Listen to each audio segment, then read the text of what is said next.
আমাদের সমাজের কিছু মাস্টার মশাই শিক্ষক দিবসের নাম করে বিভিন্ন অনুষ্ঠানের নাম করে স্কুলের ছেলে মেয়েরা স্টেজে উঠে নাচ গানে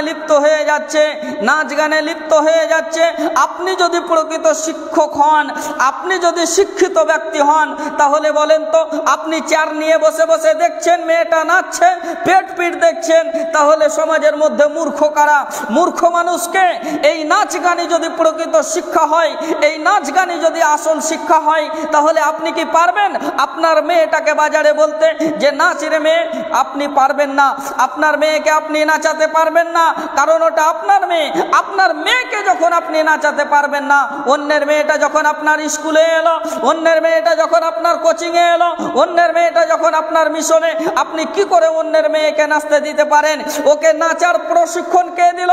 ওকে কে অনুমতি দিল নাচতে দেওয়া? ওকে কে গান গাইতে অনুমতি দেওয়া হলো? এটাই যদি সত্য হয়, আল্লাহ সুবহানাহু ওয়া তাআলা বলেন ওয়ালাকাদ যারানা লি জাহান্নামা কাসীরাম মিনাল জিন্নি ওয়াল ইনস। আল্লাহ সুবহানাহু ওয়া তাআলা বহু সংখ্যক মানুষকে, জিনকে সৃষ্টি করেছেন শুধুমাত্র জাহান্নামের জন্য। আমি আপনাকে বলি না যে আপনাকে সৃষ্টি করা হয়েছে জাহান্নামের জন্য। বহু সংখ্যক মানুষকে আল্লাহ সৃষ্টি করেছেন জাহান্নামের জন্য। যারা বুঝেও বুঝলো না, অন্তর আছে বুঝলো না, যারা দেখেও দেখলো না, চোখ আছে দেখলো না, যারা শুনেও শুনলো না, কান আছে শুনলো না, আল্লাহ বলছেন উলাইকা কাল আনআম, এরাই হলো জন্তু জানোয়ারের মতো, এরাই হলো চতুষ্পদ প্রাণীদের মতো, এরাই হলো জীবজন্তুর মতো। শুধু এই বলে ক্ষান্ত করেননি আল্লাহ, শুধু এই বলে ছেড়ে দেননি, বালহুম আবাল, এরা চতুষ্পদ প্রাণীদের চাইতো খারাপ, এরা চতুষ্পদ প্রাণীদের চাইতো নিকৃষ্ট। বিশ্বনবী মুহাম্মদুর রাসূলুল্লাহ সাল্লাল্লাহু আলাইহি ওয়াসাল্লাম বলেন ইন্নাল্লাহ তাআলা হারামাল খামরু ওয়াল মাইসির ওয়াল কুবাতা, নিশ্চয়ই আল্লাহ সুবহানাহু ওয়া তাআলা মদ, জুয়া এবং সমস্ত ধরনের বাদ্যযন্ত্রকে হারাম বলেছেন, হারাম।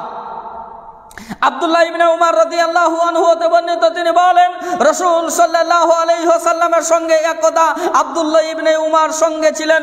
হঠাৎ করে গানের আওয়াজ শুনতে পেলেন, হঠাৎ করে বাদ্যযন্ত্রের শব্দ শুনতে পেলেন। বিশ্বনবী কানে আঙুল দিয়ে দিলেন, রাস্তা থেকে সরে গেলেন। তারপরে আব্দুল্লাহ ইবনে উমরকে বলছেন হাল তাসমাউ শাইয়ান, তুমি কি কোনো শব্দ শুনতে পাচ্ছ?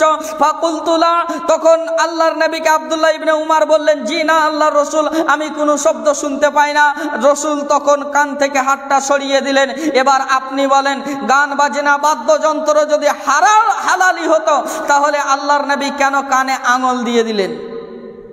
আরো একটি হাদিস শুনেলেন, আনাস রাদিয়াল্লাহু আনহু বলেন রাসূল সাল্লাল্লাহু আলাইহি ওয়াসাল্লাম বলেছেন, যখন আমার উম্মতের মধ্যে মানুষেরা নিষিদ্ধ দ্রব্য পান করবে এবং আমার উম্মতের মধ্যে গায়িকাদেরকে নিয়ে নাচ গানে লিপ্ত থাকবে এবং বাদ্যযন্ত্র নিয়ে ব্যস্ত থাকবে, তখন দুনিয়ার মাটিতে তিনটি আযাব নেমে আসবে। বিভিন্ন এলাকায় ভূমিকম্প দেখা দিবে এবং জুলুম অত্যাচার বেড়ে যাবে এবং পাপের কারণে মানুষের আকার আকৃতি চেঞ্জ হয়ে যাবে, পরিবর্তন হয়ে যাবে। আল্লাহর নবী মুহাম্মদুর রাসূলুল্লাহ সাল্লাল্লাহু আলাইহি ওয়াসাল্লাম বলেন, আমার উম্মতের মধ্যে কিছু সংখ্যক মানুষ মদ পান করবে, কিন্তু তার নাম হবে আলাদা আলাদা। আমার উম্মতের মধ্যে কিছু সংখ্যক মানুষ নেতা নেত্রীদেরকে, এমএলএ এমপি মেম্বার প্রধানকে, এই স্কুলের মাস্টারকে, প্রফেসর ডাক্তারদেরকে যখন সম্মান করা হবে, তখন গায়িকা দিয়ে বাদ্যযন্ত্র দিয়ে সম্মান করা হবে।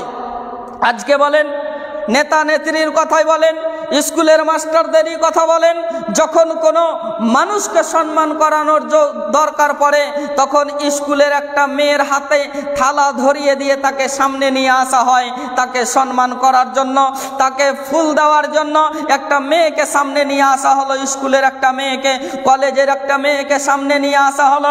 এই বাদ্যযন্ত্রের মাধ্যমে, মেয়েদের মাধ্যমে নেতা নেত্রীদেরকে সম্মান করানো হবে। আল্লাহর নবী এই হাদিসটা বলার পরে তিনি বলছেন আল্লাহ সুবহানাহু ওয়া তাআলা এদেরকে দুনিয়ার মাটিতে ভূমিকম্পের মাধ্যমে ধূলিসাৎ করে দিবেন এবং আল্লাহ সুবহানাহু ওয়া তাআলা এদেরকে বানর এবং শূকরে পরিণত করবেন।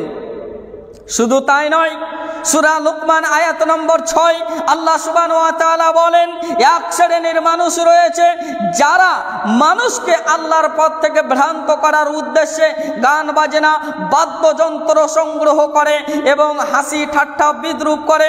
আল্লাহ সুবহানাহু ওয়া তাআলা এদের জন্য রেখেছেন, এদের জন্য রয়েছে লজ্জাজনক শাস্তি।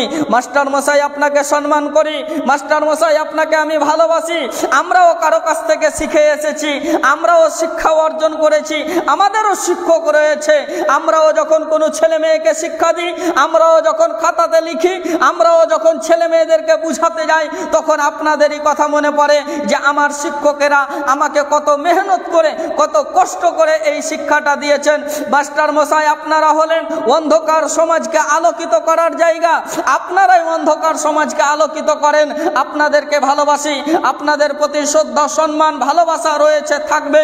শুধুমাত্র 5ই সেপ্টেম্বরের জন্য নয়, শুধুমাত্র শিক্ষক দিবসের জন্য নয়, সর্বদা সব সময় আপনাদের জন্য প্রেম প্রীতি ভালোবাসা থাকবে। কিন্তু আমাদের সমাজের মধ্যে স্কুল বলেন, কলেজ বলেন, কোচিং সেন্টার বলেন, বিভিন্ন মিশন বলেন, যেই জায়গাগুলোতে শিক্ষা প্রতিষ্ঠান, সেই শিক্ষা প্রতিষ্ঠানগুলোতে শিক্ষকেরা চেয়ারে বসে থাকছেন এবং সেই স্কুলের ছেলে মেয়েরা কিভাবে নাচছে, কে প্রশিক্ষণ দিল, কেউ অনুমতি দিল, এইগুলো হলো নিন্দনীয়, এইগুলো ইসলামে হারাম রয়েছে। বোন তুমি খবরদার নাচবে না, মেয়ে তুমি যাবে না স্কুলে নাচতে, তুমি স্টেজে উঠবে না, তুমি নাচ গানে যাবে না, এটা হলো আমাদের ইসলাম ধর্মে হারাম, হারাম। আল্লাহ সুবহানাহু ওয়া তাআলা আমাদের সকলকে বুঝে আমল করার তৌফিক দান করুন, আমিন।